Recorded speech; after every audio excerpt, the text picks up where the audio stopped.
Celebro además el contenido del seminario porque está lleno de gente amiga, conocida, de un talento enorme. Por tanto, seguro que será un resultado satisfactorio. Y nada mejor que empezar con una conferencia del doctor Ariño, buen amigo de esta casa, de tantas y tantas y tantas cosas y tantos viajes. De manera que es un placer darle paso al doctor Ariño para que plantee su presentación y su conferencia. No sé si, Antonio, nos estás escuchando. A veure, no sé si ahir provarem i no hi havia cap problema. Espero que no. Molt bé.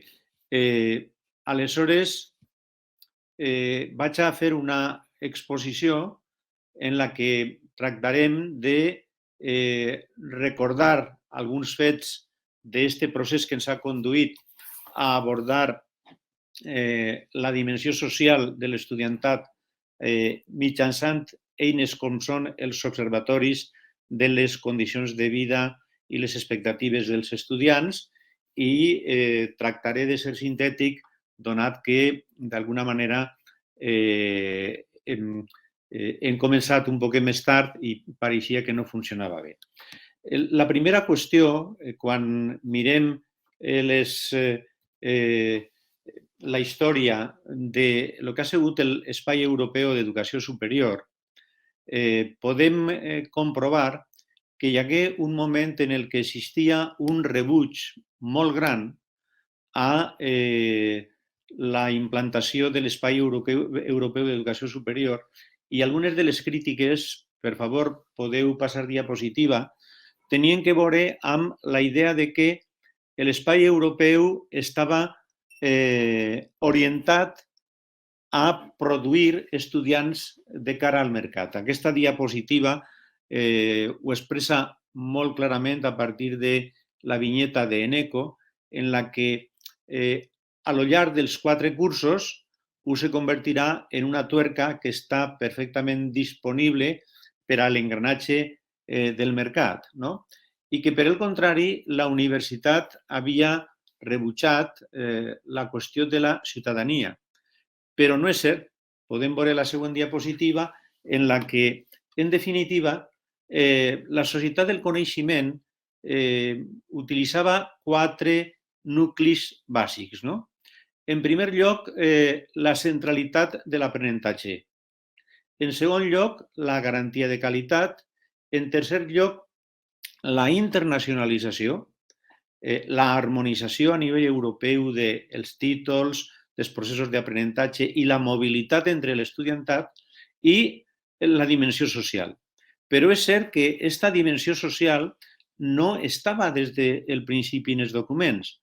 Podem veure en la següent diapositiva com s'havien contemplat tota una sèrie de temes, però la dimensió social no apareixia com un element clau per a abordar la qüestió de la centralitat de l'aprenentatge dels estudiants.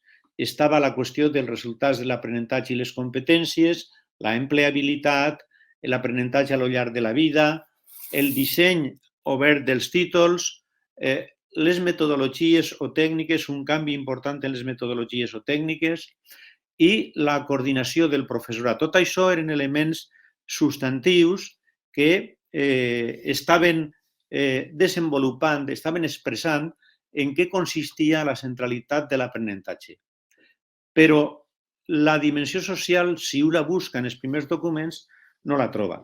Jo vaig elaborar, i podem veure la següent diapositiva, vaig elaborar una síntesi de com havia aparegut a partir de 2001 en la trobada de Praga i per incidència de les associacions estudiantils per a convertir-se posteriorment ja en l'època de les reunions de Londres i Lovaina en un fet que tenia un caràcter transversal. Era la idea fonamental. Perdó, veig que demanen que faci la conferència en castellà. Bueno, no hi ha cap problema. Entenc que lo que he comentado hasta ahora se ha podido seguir sin el mayor problema. La idea es que, aunque la dimensión social constituye un elemento clave de la centralidad del aprendizaje y la centralidad de los estudiantes en el proceso de creación del espacio europeo de educación superior, la dimensión social de los estudiantes no estaba presente. Y fueron ellos los que la introdujeron a partir de 2001 de una manera limitada, la dimensión social de la movilidad, y ya a partir de 2007-2009, en los encuentros de Londres, de Lovaina, y posteriormente, como podremos ver, hasta la actualidad, se ha convertido en un grupo especializado de trabajo que aborda las características de esta dimensión. Podemos pasar a la diapositiva siguiente, en la que justamente lo que se nos muestra es que en la estructura con la cual se trabaja ahora en el espacio europeo de educación superior, en esta estructura, uno de los elementos fundamentales es justamente la dimensión social. También hay otros que tienen una gran importancia y que están conectados con esta dimensión social, como son los valores fundamentales o las propias técnicas de enseñanza-aprendizaje, pero sin duda lo fundamental es que al hablar de estudiantado necesariamente tenemos que pensar en dimensión social. ¿Qué se entendió por dimensión social a partir de Londres? Bueno, pues este texto es clave porque no ha experimentado modificaciones significativas desde 2007 hasta la actualidad. Es decir, que en los 15 años transcurridos desde entonces nos movemos en el mismo paradigma argumentativo, ¿no? Dice el texto, compartimos la aspiración social de que el conjunto de estudiantes que ingresan, participan y culminan la educación superior en todos sus niveles habrá de reflejar la diversidad de nuestros pueblos. Esta idea es la idea nuclear. Tendrá que reflejar la diversidad de nuestros pueblos. Llamó la atención sobre que se ha utilizado el léxico de la diversidad más que el de la igualdad, y ya veremos por qué. Reafirmamos la importancia de que los estudiantes puedan completar sus estudios sin obstáculos relacionados con su situación socioeconómica. Aquí, en cambio, sí que está incorporada la perspectiva de la desigualdad. Por tanto, continuaremos con nuestros esfuerzos para facilitar los servicios adecuados a los estudiantes, crear itinerarios de aprendizaje más flexibles. Este es un aspecto que yo creo que se ha desarrollado poco, se ha avanzado poco, tanto para acceder como una vez dentro de la educación superior, y ampliar la participación en todos los niveles sobre la base de la igualdad de oportunidades. Así es que el núcleo argumentativo central tiene que ver con la diversidad, que la universidad represente la diversidad estructural de la sociedad, pero hay un segundo nivel en el cual se está hablando de igualdad y de hecho acaba en que la ampliación de la participación tendrá que basarse en la igualdad de oportunidades. Como digo, esta es una cuestión no banal, ¿no? Porque vamos a ver cómo se va a utilizar de manera sistemática un concepto que, desde mi punto de vista, tiene un alcance limitado, como es el de equidad participativa, cuando sería más adecuado el concepto de igualdad participativa.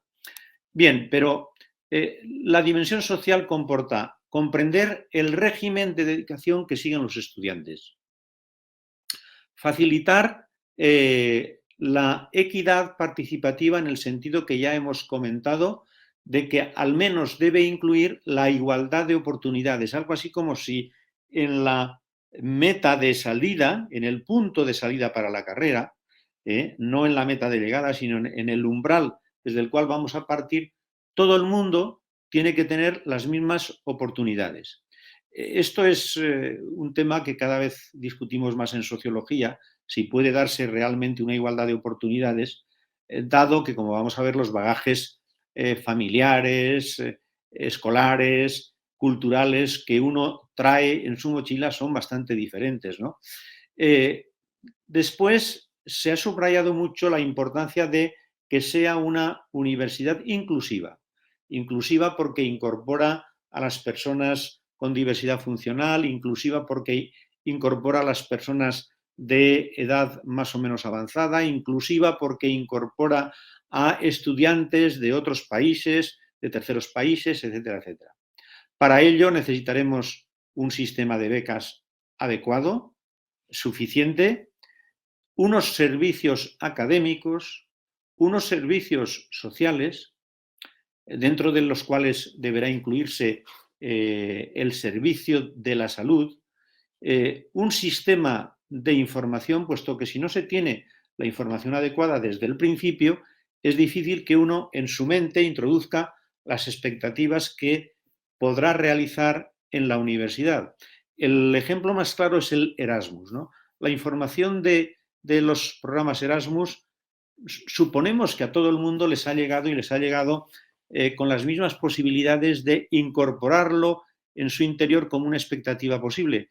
Pero la realidad demuestra en la investigación que hacemos, tanto cualitativa como cuantitativa, que no es así, que para muchos estudiantes no forma parte de su horizonte de expectativas. Y para esos estudiantes se trata en general de estudiantes que tienen un nivel socioeconómico más bajo que la media. Luego, la movilidad transuniversitaria no coloca a los estudiantes en una situación de igualdad de oportunidades. Finalmente, dentro del marco del grupo que estudia la dimensión social, se ha insistido mucho en que se elaboren planes nacionales para abordar la dimensión social. Lo bien cierto es que yo creo que esto de los planes nacionales todavía tiene mucho recorrido y en un país como el nuestro, donde además las competencias universitarias están en las comunidades autónomas, todavía sería mucho más importante que hubiera planes territoriales de comunidades autónomas para abordar la dimensión social. Yo no creo que en la mayoría de los casos de los políticos de las comunidades autónomas esto esté ya incorporado en su agenda. ¿Qué es la dimensión social? ¿Qué aspectos abarca? Supone prestar atención y desarrollar políticas para garantizar la equidad participativa. No políticas de cada universidad, sino políticas, como hemos visto, estatales o de las administraciones correspondientes. La equidad participativa es una propuesta por la cual el conjunto de los estudiantes que acceden a la educación superior, que participan en ella y la completan en cualquier nivel, debe reflejar la diversidad de la población de un país. No debe superar las desigualdades de un país, que esto sería mucho más ambicioso. Dice, debe reflejar la diversidad de la población de un país. Pero reflejar la diversidad, yo recuerdo cuando estudiaba en Teruel y tenía mucha presencia el Opus Dei, y los del Opus siempre decían que en su organización cabía gente de todos los niveles sociales, y para ellos siempre hablaban de un barrendero de la ciudad de Teruel, un barrendero. Vamos a ver, sí, efectivamente con esto ya tenemos cubierto el cupo de la diversidad, igual que sucede ahora muchas veces también en las películas y series, ¿no?, que están financiadas por organizaciones que les pide que cubran el cupo de la diversidad. La desigualdad el abordaje de la igualdad-desigualdad va más lejos, ¿no? Y por tanto, desde mi punto de vista, aquí señalo un déficit que hay que poner sobre la mesa y hacer visible para que el grupo que trabaja sobre la dimensión social trate de ser más ambicioso. Es una política transversal necesaria para el logro del objetivo final del proceso de Bolonia.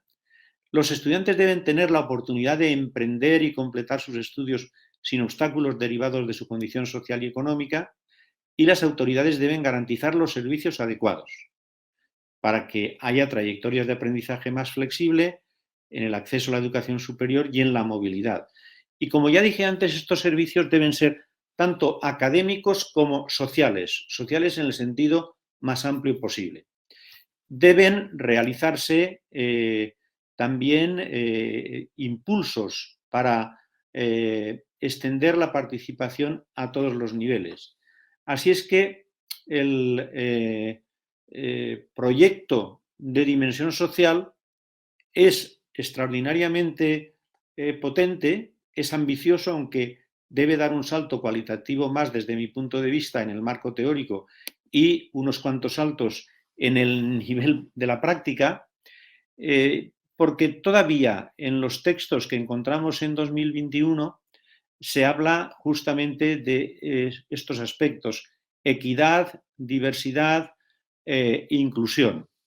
Estoy refiriéndome ahora a los documentos más recientes que exponen las líneas de orientación y los principios para fortalecer la dimensión social. Mi opinión es que la equidad tiene que ver con la diversidad, mientras que la igualdad tiene que ver con la distribución asimétrica de los recursos. Y en consecuencia, los dos conceptos tienen que ser incorporados de una manera sistemática. Equidad e igualdad abordan problemáticas diferentes. Una es la problemática de la diversidad y la otra es la distribución desigual de los recursos fundamentales para poder progresar. Por eso, aquí en esta diapositiva, sin ningún texto más, pongo la cuestión equidad-igualdad. No son idénticas, no son sinónimas. Cada una de ellas aporta un aspecto fundamental a la dimensión social. Eurostudent es la encuesta que ha tratado de abordar esta problemática desde hace ya más años y de una manera muy sistemática, sin ningún corte en el tiempo.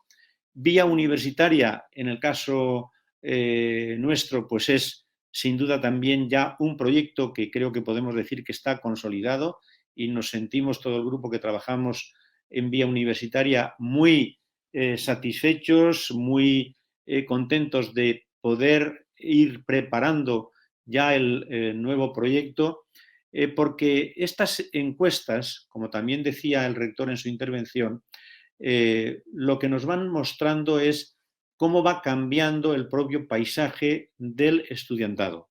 El estudiantado está cambiando muy rápidamente, porque en definitiva pertenecen a las cohortes en las que se introduce, a través de ellas se introduce el dinamismo de la sociedad. Ellas son innovadoras en aspectos culturales, pero también tienen que enfrentarse a retos sociales para los que las cohortes más mayores no han sabido muchas veces encontrar soluciones, y en consecuencia hay cambios muy relevantes que al acabar la exposición comentaré, que tienen que ver con las disposiciones. Bien, a partir de estas encuestas de Eurostudent podemos tener mucha información sobre cómo van cambiando los niveles educativos, sobre en qué medida existe una democratización relativa en el acceso, que es selectiva por ramas y segregativa por resultados, con lo cual ponemos muchos límites en el transcurso por la universidad al propio desarrollo de esta democratización. Podemos ver las modalidades de dedicación al estudio, podemos observar el tipo de alojamiento por países, y me voy a detener brevemente en este punto porque creo que es muy importante, de cómo dentro de lo que es la Unión Europea y el grupo de países que participan en Eurostudent, hay dos modelos claramente diferenciados en el alojamiento, que se ve todavía más claramente en esta diapositiva, donde además queda reflejado cómo dos países como España e Inglaterra no participan en Eurostudent, hecho que es verdaderamente lastimoso porque nos proporcionaría información en el caso de España para que nosotros además pudiéramos comparar con la información que obtenemos en la Xarxa Vives. Pero lo que sí que es evidente que si España estuviera en este mapa, estaría exactamente igual que Italia o que otros países de nuestro entorno, donde ciertamente predominan los estudiantes que residen en su propio hogar. La inmensa mayoría residen en su propio hogar y, por lo tanto, estamos hablando de el peso de los valores familistas frente al peso de los valores de la autonomía y autorrealización. El periodo de estudiar en la universidad posiblemente es el momento de la vida en el cual se va a desarrollar de una manera más radical la experiencia de la autonomía personal. Y bueno, el hecho de que nosotros vivamos en un contexto donde estos valores familistas tienen tanto peso, seguramente conlleva implicaciones a la hora también de hablar de las disposiciones tanto para el estudio como para la movilidad después en un mercado de trabajo que sabemos que se va a caracterizar, como ya viene sucediendo desde hace tiempo, por ser volátil, por ser flexible, por estar constantemente en cambio e incluso por caracterizarse por una incertidumbre que yo a veces llamaría radical. Y prepararse para eso en este momento de afirmación de la autonomía, sin duda creo que es importante y la universidad puede ayudar a ello. Voy a pasar esta diapositiva para irme encaminando ya hacia el final. Cuando nosotros vemos globalmente los datos que obtenemos de las encuestas, surgen tres paradojas. Y es que el sistema universitario, tal y como está funcionando en los distintos países europeos, aunque el énfasis sea muy distinto de unos países a otros, produce el efecto Mateo. Y es que obtiene más el que ya tiene más. El efecto Mateo tiene que ver con aquella parábola del Evangelio en el que Jesús dice que al que tiene se le dará y al que no tiene se le quitará hasta lo que tiene. Bueno, pues en la sociedad que nosotros vivimos funciona bastante bien este efecto Mateo. Aquellos que ya llegan a la universidad con determinados bagajes, hijos e hijas de, por ejemplo, profesionales, especialmente de profesionales del mundo de la educación y de niveles ocupacionales más altos, llegan con mucho más bagaje y obtienen mucho más del proceso universitario. Después está el efecto ecológico, y es que con mucha frecuencia tratamos también a todo el estudiantado de una manera homogénea. Todo el estudiantado que hay en una universidad tan compleja, tan plural, como la de Barcelona o como la de Valencia, como la Pompeu Fabra, como en definitiva todas las universidades de nuestro entorno que tienen cierta historia, se caracterizan por una gran heterogeneidad de estudiantado en función también de la diversidad de ramas. Bueno, pues en estos casos, las políticas que pueden ser buenas para unos pueden ser negativas para otros. Y aquello que puede ser beneficioso a nivel individual puede ser perjudicial en el plano colectivo. Por ejemplo, nuestras universidades se han lanzado, y yo no voy a ponerme en contra, sino únicamente a señalar las consecuencias imprevistas de los proyectos que a veces desarrollamos. Nuestras universidades se han lanzado a poner itinerarios en inglés o itinerarios en otras lenguas europeas, etcétera, etcétera, ¿no? A poner en marcha dobles titulaciones. Pues bien, estos son casos clarísimos en los que el que más tiene, más se lleva. Y por lo tanto, aquello que puede ser beneficioso a nivel individual, participar en un itinerario de doble carrera, un itinerario de lengua o docencia en inglés, sin duda van a obtener a lo largo de su vida ventajas derivadas de ese aprovechamiento en la universidad mayores que el resto de los universitarios. Los efectos ecológicos son muy importantes tenerlos en cuenta. Por lo menos, si lanzamos alguna actuación de este tipo, debemos ser conscientes de los efectos imprevistos y puede que, a lo mejor, indeseables, ¿no? Por lo menos desde una universidad pública que trata de obtener, en la medida de lo posible, una cierta igualdad de resultados dadas las características de los estudiantes. Y luego está el efecto de maduración. Los sistemas universitarios más maduros establecen más diferencias, más distancia entre quienes fracasan temprano y quienes alcanzan las cumbres más altas, másteres, doctorados, etcétera, etcétera.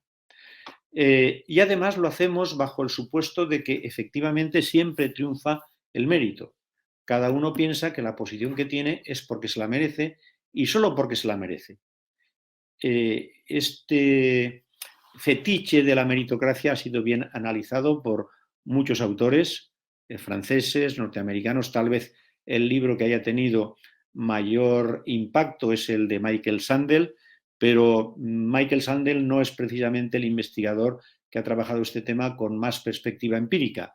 Hay otros autores que sí que lo han hecho y creo que vale la pena remitirnos a todos ellos, incluido Sandel, para comprender cómo la meritocracia opera como una ideología de legitimación de desigualdades que no se basan exclusivamente en el mérito, sino que se basan en otros factores. Bien, pues ante esto, quien apuesta por obtener información del estudiantado se encuentra con que hay nuevos paradigmas de políticas universitarias. Hay aspectos a los que les tiene que prestar atención de una forma nueva y decidida, audaz. Tenemos que ser capaces de combinar equidad, y yo ya sabéis que añado igualdad, equidad, igualdad y excelencia. Tenemos que defender que una excelencia que no atienda a las desigualdades y que no sepa responder a las diversidades a través de la equidad y las políticas de igualdad realmente no es excelencia. En segundo lugar, tenemos que conocer a los estudiantes reales, no a los imaginados, no a los esperados por cada profesor o profesora. Y para conocer a los estudiantes reales, tenemos ya instrumentos en las universidades, sin duda. Podemos saber si progresan o no progresan, podemos conocer las tasas de abandono. A través de estadísticas que realizan las propias universidades podemos conocer mucho de los estudiantes. Pero hoy por hoy la herramienta más completa, sin duda, es la herramienta de los cuestionarios que estamos realizando a través del Observatorio de la Universidad de Barcelona, a través de Vía Universitaria y a través de Eurostudent. Son las herramientas más completas y las herramientas que también están abiertas a mejorar, a introducir cambios. Ello conllevará, si tenemos información veraz, creíble, sobre nuestro estudiantado, que podamos desarrollar las políticas adecuadas. Por ejemplo, ahora está sobre la mesa la cuestión de la salud mental. Bien, nosotros cuando lanzamos la última encuesta de Vía Universitaria ya tomamos conciencia de que era absolutamente necesario incluir esta problemática, la salud mental. Pero yo voy más lejos. Creo que, como se hace también en el observatorio de los estudiantes de la Universidad de Barcelona, hay que incluir en el cuestionario todas las preguntas relativas a salud para conocer bien la salud del estudiantado. No solamente la salud mental porque ahora esté en el candelero, sino los distintos aspectos. Su consumo también de sustancias adictivas o no. El cuestionario que se ha realizado en el Observatorio de la Universidad de Barcelona me parece que es ejemplar en este sentido, ¿no? Hemos de desarrollar políticas para mejorar la participación estudiantil. Y esto nos remite a la cuestión de la cultura universitaria.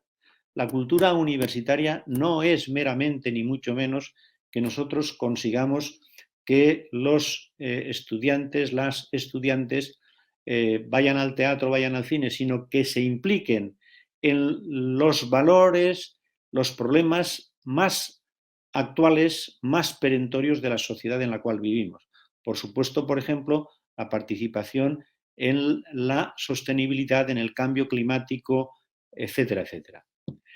Y para ir cerrando, debemos prestar atención no solo a las competencias, sino a las disposiciones que los estudiantes se han ido forjando desde el momento del nacimiento hasta la actualidad.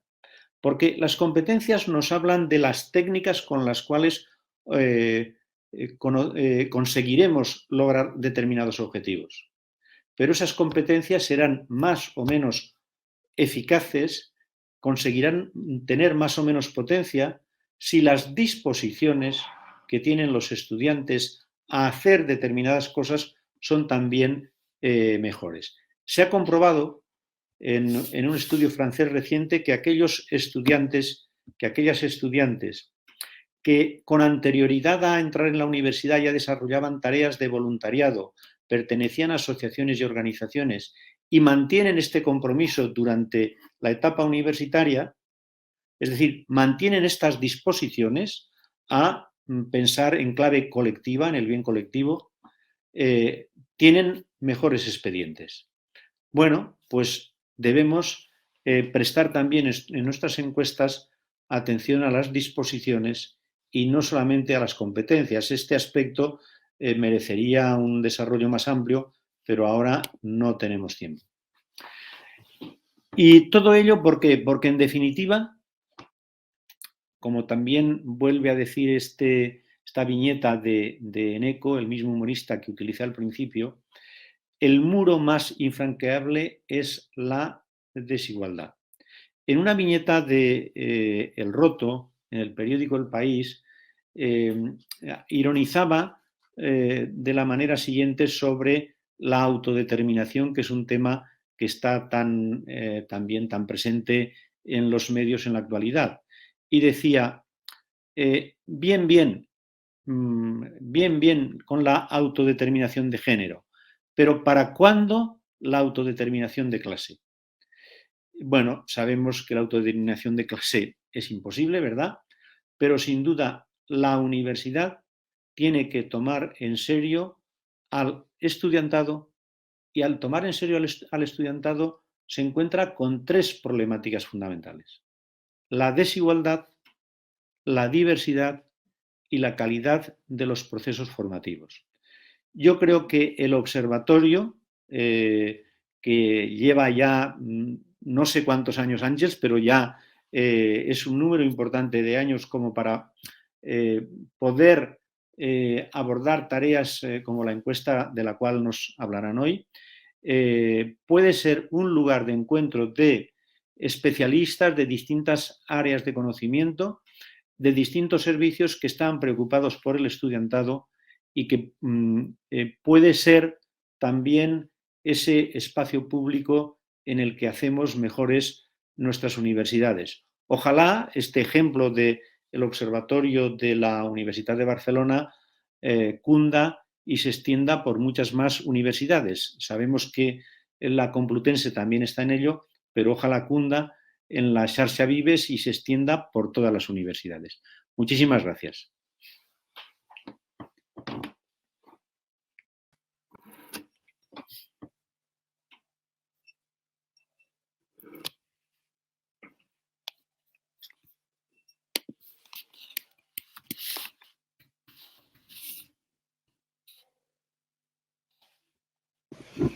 Muchísimas gracias, doctor Ariño. No sé si, porque como tenemos algunos problemas de comunicación, no sé si alguna de las personas que está en la sala querría hacer alguna pregunta o algún comentario en relación a la magnífica exposición que nos han ofrecido.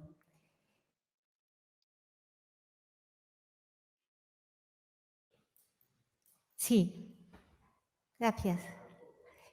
Sí, espera. Para que yo oiga, necesitaremos que hable desde el micro.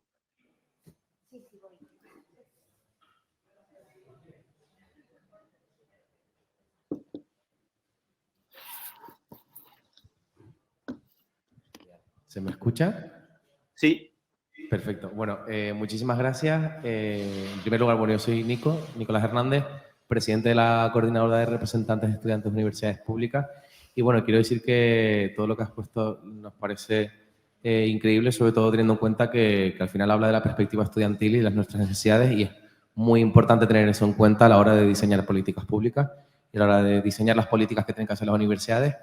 Y sí que echaban falta el hecho de hablar del estudiante, pero la importancia de que el estudiante también hable y tome las decisiones, sobre todo teniendo en cuenta ahora que estamos atravesando la reforma universitaria, bueno, la reforma legal universitaria más grande, sobre todo ya no solo a analizar y aplicar políticas con respecto a mejorar la situación del estudiantado, sino también que el estudiantado no solo participe, sino que también tome las decisiones, ¿no? Y aquí ya no solo hablo de gobernanza universitaria, sino también esa cogobernanza, esa coparticipación a la hora del diseño de las políticas y a la hora de que el estudiante también tenga al mismo nivel el diseño de las políticas, ¿no? Y que nosotros también podamos proponer y aprobar esas políticas. Y yo creo que también hace falta meter toda esa dimensión dentro de lo que supondría la situación socioeconómica y la dimensión social del estudiante. Muchas gracias.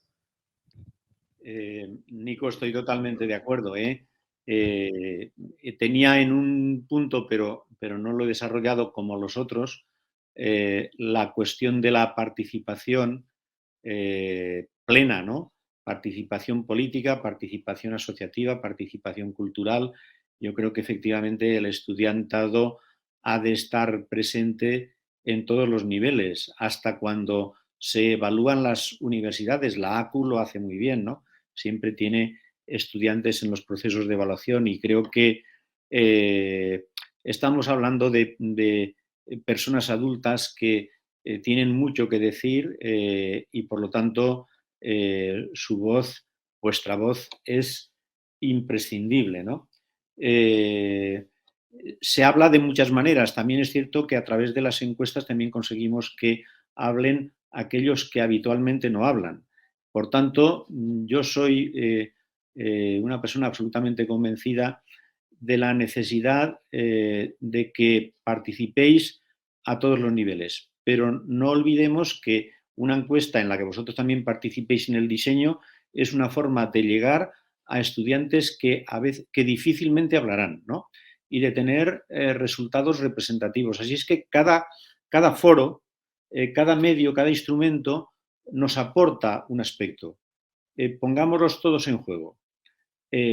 Por ejemplo, yo también soy partidario de poner en juego, y esto lo hemos hecho en la Universidad de Valencia, en el periodo que yo he sido vicerrector, una cosa que llamábamos colaboratoris, no laboratoris, sino colaboratoris, precisamente porque en los colaboratoris están al mismo nivel profesorado, estudiantado y personas de la calle que también participan en ese proyecto.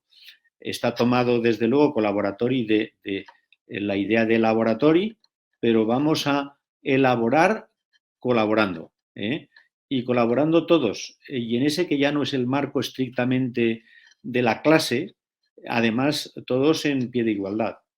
En fin, estoy plenamente convencido y, por mi parte, apoyo siempre vuestros planteamientos, claro.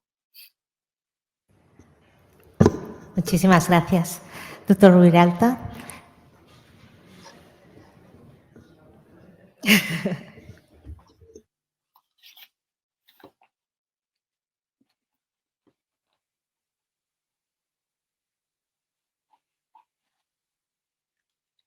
Muchas gracias. Quisiera hacer solamente una puntualización para que nos demos cuenta de la importancia de los cambios y de la exposición que nos has hecho, y después una pregunta, a ver si nos podrías ampliar. La matización que quiero hacer es, a veces nos pensamos que la evolución de las ideas viene de muy antiguo y, por tanto, la gente que va entrando nueva en la universidad lo tiene todo ya escrito, y nos acabas de explicar perfectamente que el concepto de esta dimensión social antes del 2005 no era fácil, en el 2007 se consolidó y realmente ya cuando los estudiantes participaron en la estructuración del Consejo de Estudiantes del Estado era una de las exigencias claras para incorporarlo. Por tanto, hoy en esta explicación vemos cómo va madurando esta primera idea y se va consolidando y se va ampliando, y es una realidad para todos. quiero indicar que cuando se iniciaba la idea de dimensión social y también que hablábamos de este conocimiento, digamos, de la realidad del estudiantado, también dábamos una cierta importancia, que quizá no se ha trabajado tanto, de la importancia del entorno donde este estudiantado está realizando la presencialidad. Y esto me ha preocupado más después de la COVID, porque creo que las universidades las universidades públicas dejaron pasar una oportunidad fundamental de entender que la parte de formación universitaria es fundamental también la parte del entorno, y esto es responsabilidad de los sistemas y de las propias universidades. En cuanto a la pregunta, que me gustaría que la ampliaras un poco, la has pasado muy rápidamente con una cierta cara que te hemos entendido todos, pero quiero que quede constancia. ¿Qué ha ocurrido con Eurostudents, que el gobierno español sea capaz de poner un fondo para que tengamos al menos unos datos que puedan ser homogéneos en el sistema europeo? Gracias. Muchísimas gracias, Marius.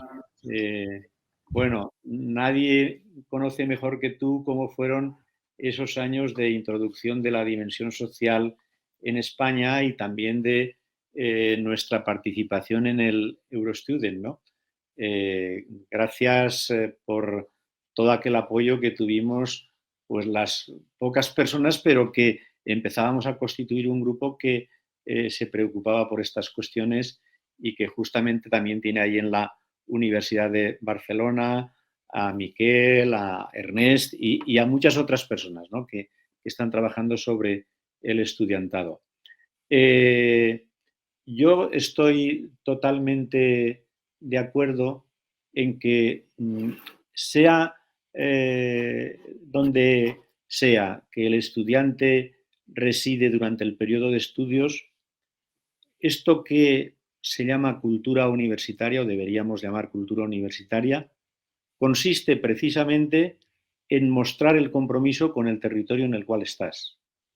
Y ahí, bueno, pues ha habido muchos vaivenes en la legislación, pero sin duda tanto desde la LRU como en el periodo que vosotros estuvisteis en el ministerio, esta idea estuvo clarísima, no solo por por los grandes proyectos de las universidades de excelencia y de cómo incidirían en el entorno, que otros países han tenido la suerte de que no llegó después un gobierno que eliminó estos nuevos marcos y paradigmas de organizar la universidad, como en Alemania o en Francia, ¿no? Nosotros, para nuestra desgracia, después llegó el gobierno del PP y todo se quedó cortado, ¿no? Todo se paró en seco.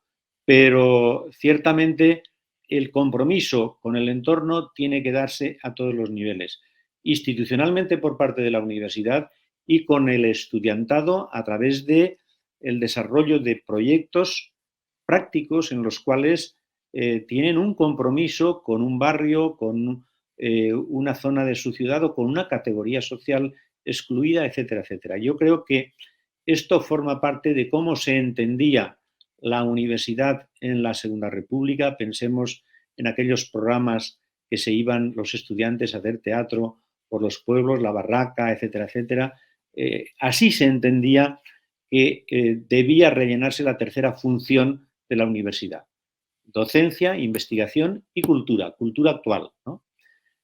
Totalmente de acuerdo. Y lo otro, pues bueno, lamentablemente entró al gobierno el Partido Popular, ya se olvidaron del Eurostudent y por más tentativas que hemos hecho, y Ernest conoce las últimas, y por más que hemos insistido, pues realmente no ha sido posible recuperar nuestra pertenencia al Eurostudent, en un contexto en el que, exactamente igual que en vía universitaria, nosotros investigamos por puro compromiso. No se trata de una investigación en la cual los investigadores tienen una percepción económica. No, al contrario, con frecuencia pues tenemos gastos, pero forma parte de nuestro compromiso.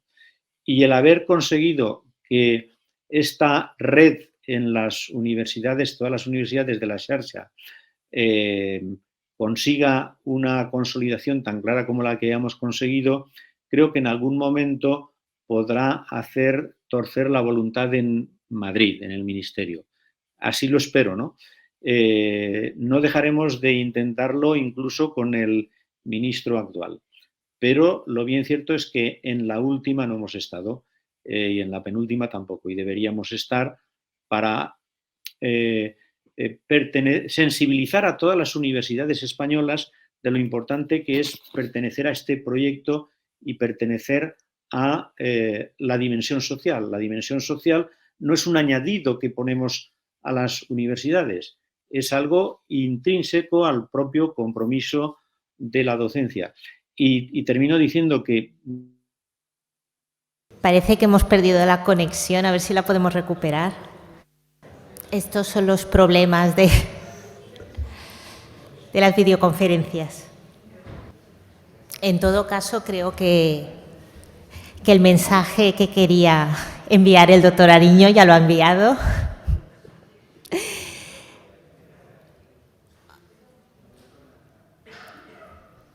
No, bueno, pues es una pena que no nos hayamos podido despedir de una mejor manera del doctor Ariño, ya lo haremos más tarde, pero en todo caso damos por cerrada esta conferencia y podemos aprovechar un momentito para ir a tomar un... Ah, mira, ahora está.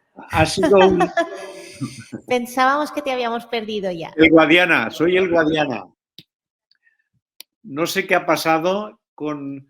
pero sí, de pronto ha habido un corte total. Bueno, lo siento. Estaba diciendo que me imagino que esto es lo que ha faltado por escuchar, que las universidades se han puesto a hablar mucho de responsabilidad social, pero creo que la practican poco en este sentido, ¿no? De que el estudiantado que ya está en la sociedad y es sociedad desarrolle este aspecto, ¿no? De la implicación en la mejora de la sociedad contemporánea, que tanto lo necesita en tantos aspectos, ¿no? Muchísimas gracias. Pues nada, justamente les estaba diciendo que ahora haremos un pequeño descanso. Hay café para tomar fuera y después seguimos con las conferencias. Doctor Ariño, muchísimas gracias por su ponencia.